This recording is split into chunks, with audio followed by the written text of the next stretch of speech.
আমি আজ বানাচ্ছি চিকেনের একদম সহজ একটা রেসিপি। যেদিন রান্না করতে ইচ্ছে করবে না সেদিন আপনারা এটা করতে পারেন।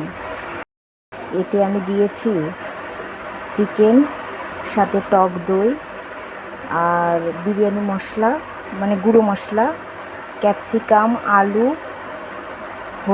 হলুদ, লঙ্কা গুঁড়ো আর ধনিয়া গুঁড়ো, জিরে গুঁড়ো, নুন, একটু পাতিলেবুর রস, একটু সর্ষের তেল, সমস্ত কিছু দিয়ে চিকেনটাকে ভালো করে মাখিয়ে নিতে হবে।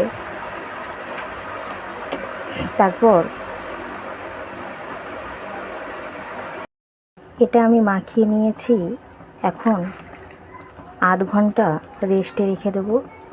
তারপর কিচ্ছু না, শুধুমাত্র একটু পেঁয়াজকে ভেজে মাংসটা তুলে দেবো, ব্যাস।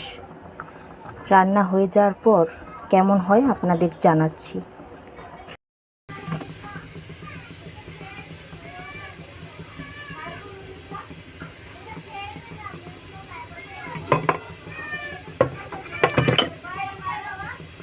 সর্ষের তেল দিলাম, এরপর একটু সামান্য চিনি দেব, এতে করে কালারটা ভালো আসবে।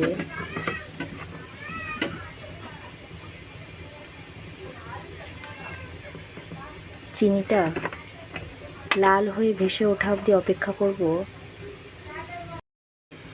এরপর সামান্য একটু গরম মশলা দেব, দুটো কাঁচা লঙ্কা আর বেশ কিছুটা পেঁয়াজটা আমি একটু বেশি দিই, আপনাদের পরিমাণ মতন দেবেন। এবার পেঁয়াজটাকে অনেকক্ষণ ধরে একদম লাল করে ভাজবো, যেমন আমরা বিরিয়ানিতে বেরেস্তা ভাজি ঠিক তেমন। ব্যাস, এর ওপর পেঁয়াজটা একদম লাল লাল করে ভেজে নিয়েছি। এবার চিকেনটা দিয়ে দেবো। চিকেনটা দেওয়ার পর একদম স্লো আঁচে রাখতে হবে, গ্যাসটা রেখে ঢাকা দিয়ে দিতে হবে। মোটামুটি আধ ঘন্টা 40 মিনিটের মতন ঢাকা দিয়ে রেখে দিতে হবে। সুন্দর চিকেন সেদ্ধও হয়ে যাবে আর সাথে সমস্ত মশলা চিকেনে ঢুকে গিয়ে আমাদের চিকেন রেডিও হয়ে যাবে। আমার চিকেন কারি একদম রেডি। কত সুন্দর কালারটা এসেছেন দেখুন। আমি এর চিকেনটা তোলার পর মাঝেও বেশ কয়েকবার লাড়িয়ে দিয়েছিলাম।